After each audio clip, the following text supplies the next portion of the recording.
السلام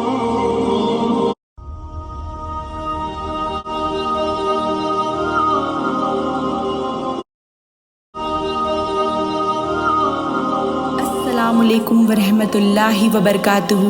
کیسی ہے میری یوٹیوب فیملی؟ جب کوئی تمہاری بے عزتی کرتا ہے یا تمہیں لوگوں کے سامنے نیچا دکھانے کی کوشش کرتا ہے یا خود کا درجہ بلند کر کے تمہاری انا کو ٹھیس پہنچاتا ہے تو سمجھ جاؤ اس انسان میں تعلیم کی کمی ہے اور اس کی تربیت پہ دھیان نہیں دیا گیا ہے، کیونکہ تعلیم جس کے اندر داخل ہو جاتی ہے وہ سادگی اختیار کرتا ہے، اور تربیت کے بغیر تعلیم بھی بے اثر ہے۔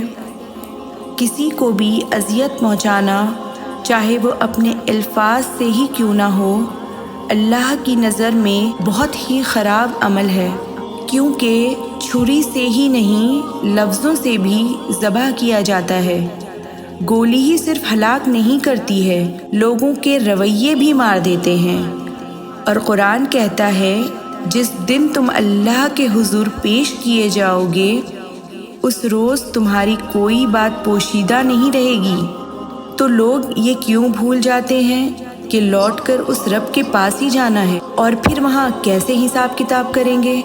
کیونکہ ایمان والے تو اللہ کی راہ پر چلتے ہیں، اور کسی کو تکلیف پہنچانا اللہ کی راہ سے بھٹک جانے کے برابر ہے۔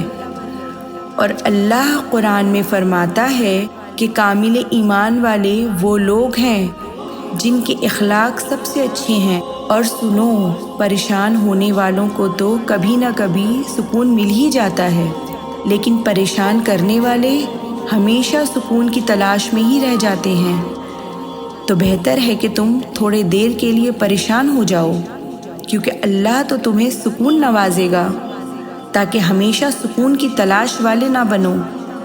اللہ ہمیشہ صبر کرنے والوں کے ساتھ ہے، اور جب تمہیں زمین تنگ لگنے لگے تو آسمان کی جانب دیکھنا اور نم آنکھوں سے مسکرانا اور اس رب سے کہنا، اچھا تو ایسے راضی تو میں بھی ایسے راضی۔ اور یہ لوگ جو تمہیں اذیت دے رہے ہیں یہ لوگ ہی تمہیں انسان بنا رہے ہیں، ورنہ تو تم سمجھ ہی نہ پاؤ زندگی کتنی مشکل ہے۔ اور جب تمہیں کوئی اذیت پہنچاتا ہے تو وہ اس کا کردار بتاتا ہے، اور جس شخص کو دین کی نعمت مل جاتی ہے اسے دنیا اور آخرت کی بھلائی نصیب ہو جاتی ہے۔ اور خاموش ہو جاؤ اور صبر کرو، کیونکہ اللہ خاموش دل کی بہت سنتا ہے۔ اور جب اللہ راضی ہوتا ہے تو ہر چیز کو وسیلہ بنا دیا جاتا ہے، اور جب تم نے صبر کر لیا تو اللہ اذیت پہنچانے والوں پر بہت سخت عذاب نازل کرتا ہے، اور صبر کرنے والوں کو میٹھا پھل ملتا ہے۔ اللہ قرآن میں فرماتا ہے صبر اور نماز سے مدد لو، بے شک نماز ایک سخت مشکل کام ہے مگر ان پر نہیں جو دل سے میری طرف جھکتے ہیں۔ تو بے شک تم اللہ پر یقین رکھو، یقیناً اللہ تعالیٰ صبر کرنے والوں کا اجر ضائع نہیں کرتا ہے۔